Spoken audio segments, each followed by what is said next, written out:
Okay, let me tell you how to infer scope through syntactic sugar. So first of all, why do we care about syntactic sugar and why do we care about scope? So syntactic sugar is everywhere in programming languages. In Racket, let is syntactic, or is syntactic sugar for a let around an if. In Haskell, list comprehensions are syntactic sugar, and so on in many different languages. Overall, syntactic sugar splits a language in two. There's the larger surface language that has all of the syntax, and a smaller core language that it desugars into.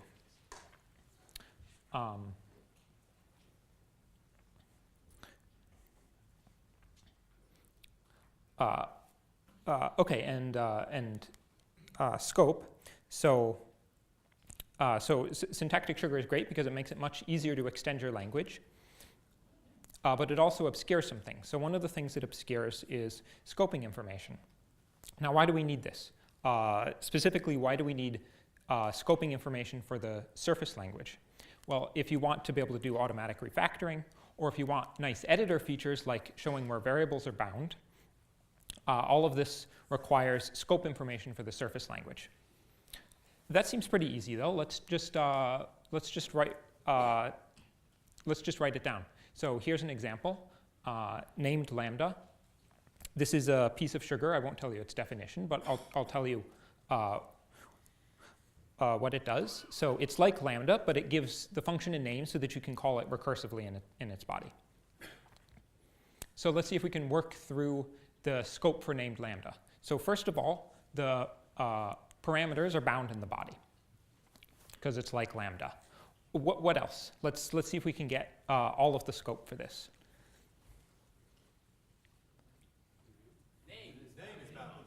Name is bound in the body. Yes, great. What else?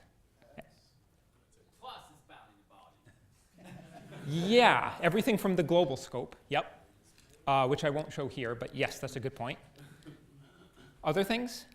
Is that it? That's all? That's all. Bound in the type of, oh, no types here. No types in this talk, sorry. Okay, some other things that are important, though, are that all of the x's have to be distinct, otherwise you will get a static error. Also, there's some sort of relationship between the name of the parameter and, the name of the function and the function's parameters. Don't remember. What's that? And the name has to be different than all the x's. Are you sure? No, I'm wondering. Yeah, so there's possibilities. Either one of them shadows the other, or they're required to be distinct, and it really depends on exactly what the desugaring looks like. And I believe that name shadows the parameters, but I don't actually remember. So maybe we shouldn't do this. It's kind of tedious. You can get mistakes, and mistakes will show up like 2 years later when you try to do refactoring and it doesn't quite work right. So instead, what I'll be presenting is automatically inferring scope for named lambda, or sugars in general. So overall, I'll call the scope inference function resugaring because it goes in the opposite direction of desugaring. And it takes as an argument the scoping rules for the core language, so for instance for lambda, and desugaring rules, so the desugaring rule for named lambda that I didn't show you. And it's a partial function that produces scoping rules for the surface language, so in this case for named lambda. And this approach has a couple advantages. One is that the surface rules form a kind of documentation for the surface language that's guaranteed to be correct because they were inferred. And also, the reason this is a partial function is because we do some static checks. So for instance, we check to see, or resugaring checks to see whether desugaring would cause an identifier to become unbound. And if it would, then you refuse to resugar. So that's the reason this is a partial function. Okay, so in order to do scope inference, we first constructed a language for writing down scoping rules. So let me tell you about that through a couple examples. So here's a simple sugar, or a simple construct for say a core language. And I will draw it as a tree. Now, the way I'm going to represent scoping rules is with a bunch of arrows between the let and its children. And the meaning of the arrows is that to find out where a variable is bound, you follow the arrows. So for instance, there's an arrow from E2 to X because a variable in E2 might be bound to X. Similarly, there's arrows from all of these children up to the let, because you can always look at an outer scope to see where a variable is bound. So this is what I will say that a scoping rule looks like. Now the way that you now let me show how to use these with an example. Kind of the purpose of these rules is to figure out where variables are bound, which would also give you, for instance, alpha equivalence. Okay, so here's a program. I'll draw it as a tree, and we're going to figure out where some variables are bound in here. So assume that mouse position is just globally known. Take a second to look this over. So I've labeled the variables also by whether they're declarations or references. Okay, so first we can write down we can draw all of the scoping rules on here. So let is exactly the rule I just showed you, and here's the rest of them. And now we can ask, where is, for instance, this X bound? So the rule I said before is that you follow the arrows to find out.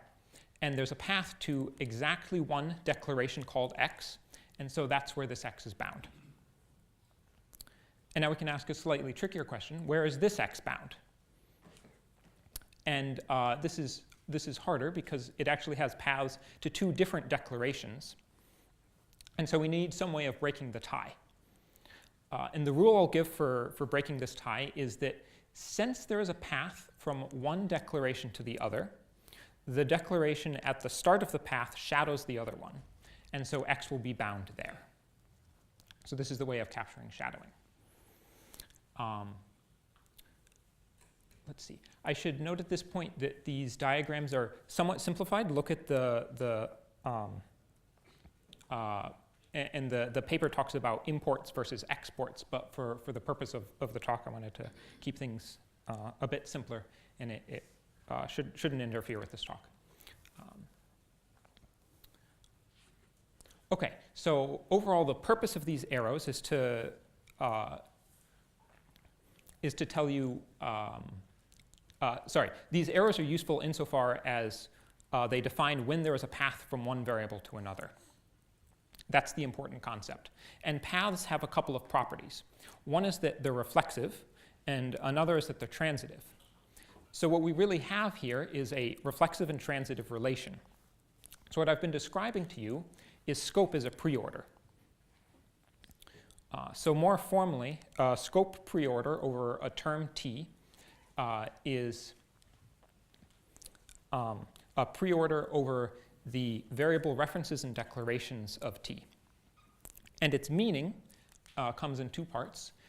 Its meaning is that if a reference is smaller than a declaration, that means that reference is in scope of the declaration. And if one declaration is smaller than another, then it's more specific than it, so if they have the same name, it'll shadow it. And then we can formally define where a variable reference will be bound. It'll be bound to a declaration that it has the same name as and is in scope of.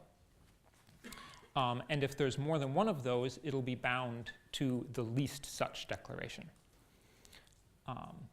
Now, since this is a preorder, there might not actually be a unique such declaration, in which case we'll say that the reference is ambiguously bound. Okay, if you're suspicious of these definitions at all, and like whether or not this is a good definition for where variables are bound, the paper actually shows that this is isomorphic to the definitions given by Matthew Flatt's sets of scopes. So this is probably a good definition of where variables are bound. Yeah. Okay, but let's go on to scope inference. So let me show you how to do some scope inference with an example. So here's a desugaring rule for for just a very simple list comprehension. So L is the list to take elements from, P is the name to give to each of the elements, and E is what you're mapping over. In general, scope inference takes a bunch of pattern-based desugaring rules like this. Here the pattern variables are in blue, and there's a restriction that they're used at most once on the right-hand side. So that's the requirement for what desugaring rules look like. Given this, we can do scope inference. So first I'll draw these as trees, and then we can write down what we know, which is the scoping rules for the core language. And now we can start to do inference. So the requirement we want is that desugaring shouldn't change scope, which means that if one pattern which means that if there's a path from one pattern variable to another on one side of a rule, the same should be true on the other side. So for instance, there's a path from E to P here, so the same has to be true on the other side. Similarly, there's paths from all of these pattern variables to the root, so the same has to be true on the other side. And so what we have now is the rule for this list comprehension. So notice that this says, for instance, that P is bound in E but not in L, as you would expect. Okay, so let's now look at a more interesting example. So I'm going to do let star. So so here's a let star, and here's how I'm going to draw it as a tree. So notice I've chained the bindings like this. So the third argument of a binding node is the rest of the binding list.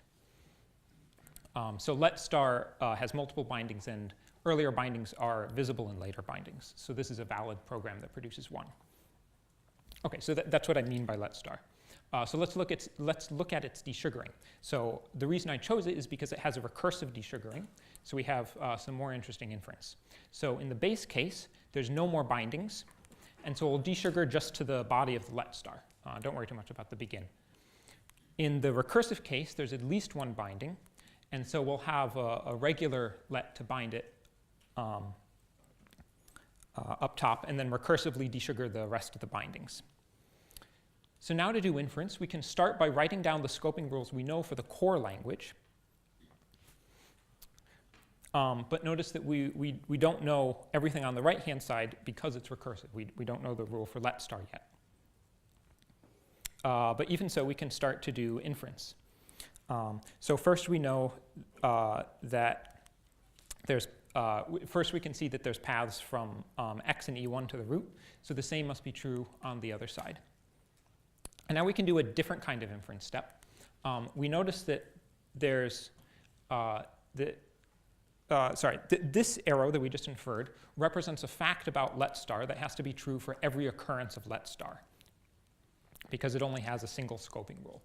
And so we can take this arrow and we can copy it to the other let stars. And then we can continue with inference. And so at this point, we notice also that there's a path. We just inferred that there's a path from binds to the root, so the same must be true on the other side. And we keep going until we reach fixed point. And once we've reached a fixed point, what we have is scoping rule for a let star and for its bindings. And so briefly, this says that let star's bindings are bound in its body. All of both the first and rest of a binding list are made available. And kind of the key of let star here is that earlier bindings are in scope at later bindings. Okay, so that's the algorithm. What about its properties? I'll tell you about the most important one, which is that when resugaring succeeds, desugaring will preserve scope. So in a bit more detail, suppose that we have successfully inferred surface scoping rules, then we get this property.